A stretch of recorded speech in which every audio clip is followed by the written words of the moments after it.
जब हम बात कोरोना की कर रहे हैं मुसलसल, ये पूरी दुनिया के लिए एक बड़ी खबर है, लेकिन कश्मीरियों के लिए शायद ज़िंदगी के वैसे ही बल्कि और ज़्यादा सख्ती हो गई है कि वहाँ पर तो इलाज मुआलजे की पहले भी सहूलतें नहीं थी, अब और ज़्यादा मुश्किलात हो रही हैं। और इस आड़ में भारत अपने मज़मूम मकासद में भी कामयाब हो रहा है कि वहाँ आबादी भी की जा रही है, वहाँ पर अब लोगों को भी लाकर बसाया जा रहा है। अब क्या करना चाहिए सर? देखिए, भारत पहले दिन से 5 अगस्त से जब उन्होंने ये काम शुरू किया, तो बावजूद दुनिया की तनकीद के और ह्यूमन राइट्स जो ऑर्गेनाइजेशंस हैं उन्होंने बहुत सारा इस पे बातचीत की। फिर यूनाइटेड नेशन के सेक्रेटरी जनरल मुख्तलिफ वक्तों पे करते रहे, यहाँ आए तो यहाँ भी पाकिस्तान में भी उन्होंने बयानात दिए। लेकिन भारत में एक ऐसा वज़ीर आज़म है जो टस से मस नहीं हुआ, वो उससे उसी रविश पे कायम रहा।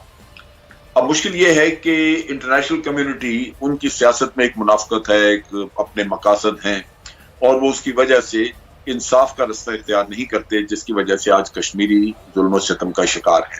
अब इसमें मैं समझता हूँ कुछ हमारी भी कमजोरी है कि पाकिस्तान शायद उतनी शद्दुमत से, उतने जबरदस्त तरीके से, उतने एक मुहिम के तौर पे हम भी उनकी वकालत नहीं करते, उनकी मुश्किलात और उनके ऊपर ढाए जाने वाले जो जुल्म है, जो लाकानूनियत का दौर है वहां पे, वो हम अक़वाम आलम के सामने रखते नहीं।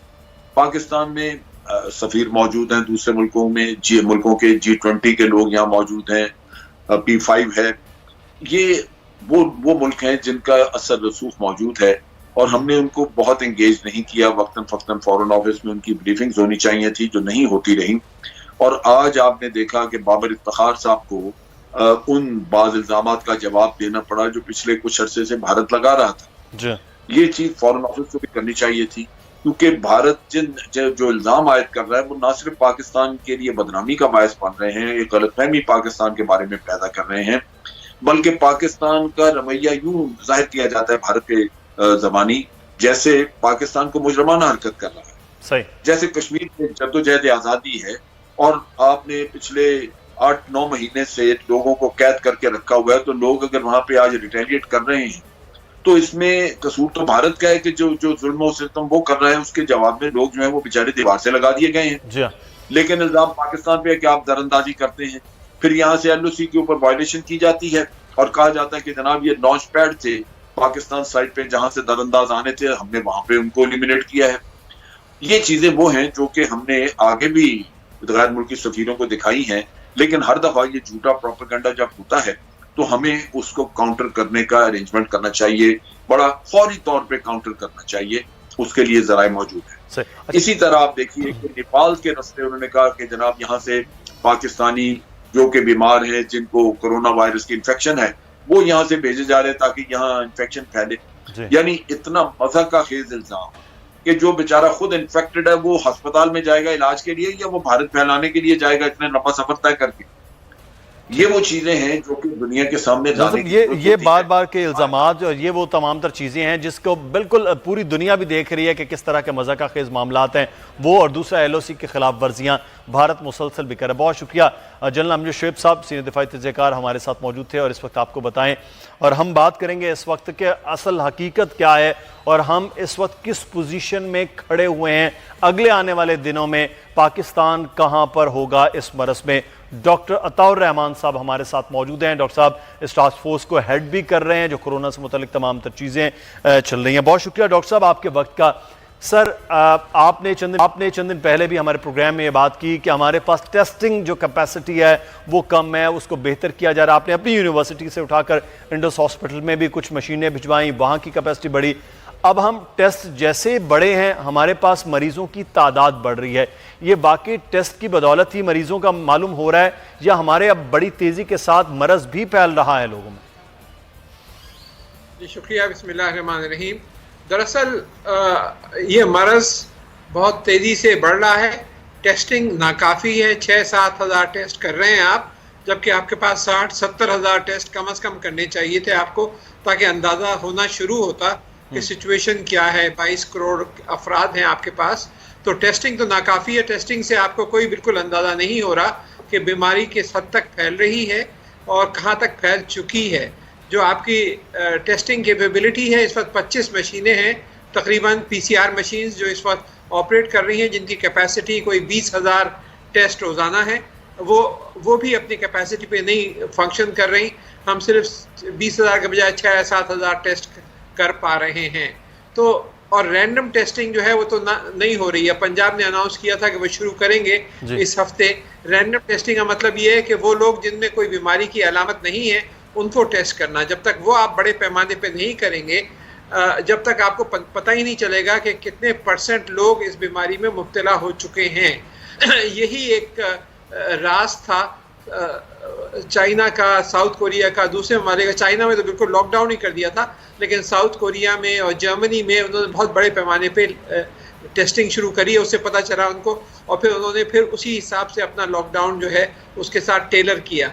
तो ये बहुत अहम है कि हम अपने एक तो मशीन्स बढ़ाएं। ये मशीनें मौजूद हैं, कई 100 मशीन्स इस वक्त यूनिवर्सिटीज़ और रिसर्च सेंटर्स में बंद पड़ी हुई हैं।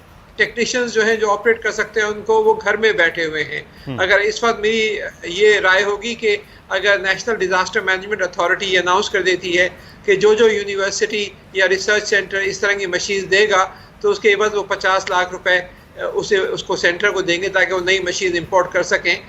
और ये जो है मशीन ये इस वक्त फौरी तौर पे काम आ सकेंगी। अगर जब हमारा सेंटर ये कर सकता है तो 50 सेंटर्स और भी इस तरह कर सकते हैं। ठीक। अच्छा डॉक्टर साहब, मैं एक चीज़ आपसे यहाँ पर जानना चाहूँगा। आप बता रहे हैं कि हम टेस्ट भी 6 से 7 हज़ार करने की अभी तक पोजीशन में चल रहे हैं। दूसरी जानिब हम लॉकडाउन को भी जुज़वी और कुछ अब मज़ीद भी खुलने जा रहा है, तो हम ये कह सकते हैं कि टेस्टिंग पूरी तरह से नहीं हो पा रही, हमारी हेल्थ फैसिलिटी कम है और लॉकडाउन जुज़वी से अब आगे चल के खोला जा रहा है, तो हम कहीं ख़तरे की जानिब तो खुदा न खास्ता नहीं बढ़ रहे?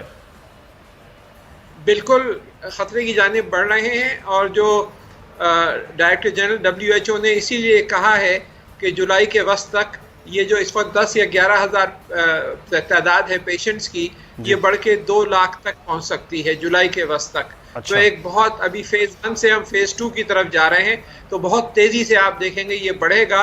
और ख़ास तौर पे आपने इज्तिमात जो हैं उनके ऊपर पाबंदी नहीं करी। कम से कम ये करना चाहिए कि हर एक को मैंडेटरी कर देना चाहिए, और कुछ नहीं तो रुमाल ही मुंह पे बांध ले। खाली रुमाल मुंह से बांध ले, मास्क की भी जरूरत नहीं है। अगर नहीं है मास्क, रुमाल मुंह पे बांध ले और हर एक के लिए मैंडेटरी कर दें कि जो रुमाल नहीं बांधा हुआ हो या कपड़ा नहीं बांधा हुआ हो उसको फौरन लेके बंद कर दिया जाएगा। सख्ती से अहकामात इतने दे दें तो इससे भी 70-80% कंट्रोल हो सकता है जो फैलाव है, क्योंकि वो आप रुमाल से खुद प्रोटेक्ट नहीं होते लेकिन किसी दूसरे को प्रोटेक्ट कर रहे होते हैं। तो अगर आपने हर एक ने बांध रखा है तो काफ़ी हद तक प्रोटेक्शन इसी से हो जाएगी। फिर सोशल डिस्टेंसिंग को सामने रखना चाहिए कि एक ख़ास डिस्टेंस रखें। और फिर ये अभी इसका कोई इलाज नहीं है, कोई वैक्सीन नहीं है। वैक्सीन अभी आ भी जाती है तो वो 1-1.5 साल बाद आएगी, क्योंकि अभी वो डेवलपमेंट से गुजरना है। डॉक्टर साहब, पिछले दिनों में ये खबर आई कि चाइना ने कोई वैक्सीन बना लिया और उसका तजुर्बा जो है वो जहां चाइना में किया जाएगा पाकिस्तान में भी वो किया जाएगा। इस बात में कोई हकीकत है कि कोई वैक्सीन बनाई गई है जिसका तजुर्बा शुरू हो रहा है? जी, 80 लेबॉरेटरीज हैं दुनिया की मुख्तलिफ ममालिक में, और कंपनियां हैं जहाँ पे ये वैक्सीन तैयार हो रही हैं या हो चुकी हैं। लेकिन ये सिर्फ लेबॉरेटरी की हद तक तैयार हुई हैं। चाइना में भी सिर्फ लेबॉरेटरी की हद तक तैयार हुई हैं। इसके आगे एक बहुत बड़ा मरहला होता है कि इनके एनिमल टेस्टिंग होते हैं, फिर ह्यूमन ट्रायल्स होते हैं। चाइना में 2 कंपनियां हैं जिन्होंने फेज़ 1 क्लिनिकल ट्रायल्स कर रहे हैं, एक कंपनी है जो फेज़ 2 क्लिनिकल ट्रायल कर रही है, और इसी तरीके से जर्मनी में और अमेरिका में और दूसरे ममालिक में बहुत सारी कंपनियां। लेकिन इन सबको 1-1.5 साल लगेगा इससे पहले कि ये बड़े पैमाने पे मैन्युफैक्चर हो, मार्केट में आए। और ये सिर्फ आगे लोगों को इन्फेक्ट करने से रोकेंगी। जो ऑलरेडी बीमार हो चुके हैं उनका तो वैक्सीन इलाज नहीं होता, वो वैक्सीन तो उनके लिए बेकार है। जो नेक्स्ट वेव आएगी उनके लिए फ़ायदेमंद होगा। तो अभी वो फ़िलहाल हम ये वैक्सीन पर इन्हिसार नहीं कर सकते। हम सिर्फ यही हमारा इसका रास्ता है कि जो हुकूमत ने जो डायरेक्शंस दी हैं कि आप सोशल डिस्टेंसिंग रखें। और मैं ये ज़रूर कहूँगा कि इस वक्त जो national command and control and operation centre है जिसको हेड कर रहे हैं हमारे असद उमर साहब, और साथ के साथ उसमें प्रोविंशियल हेल्थ के मिनिस्टर्स भी हैं, आर्मी के लोग भी हैं, NDA में हैं, बहुत ही अच्छा काम कर रहा है और बहुत सुलझे हुए सोचे समझे तरीके से ये एडवाइस कर रहे हैं और डे टू डे मॉनिटरिंग हो रही है। तो बहुत अच्छे हाथों में है इस वक्त। लेकिन आखिर ये सिर्फ एडवाइस कर सकते हैं। अमल करना जो है ये अवाम के ऊपर है, आपके ऊपर और मेरे ऊपर है। जब तक अगर हमने अमल नहीं किया तो फिर ये वही होगा कि 2 लाख जो कि WHO ने ख़तरा जाहिर किया है उस तक हम बंधेंगे और आप रमज़ान के आखिर तक जो है ये आराम से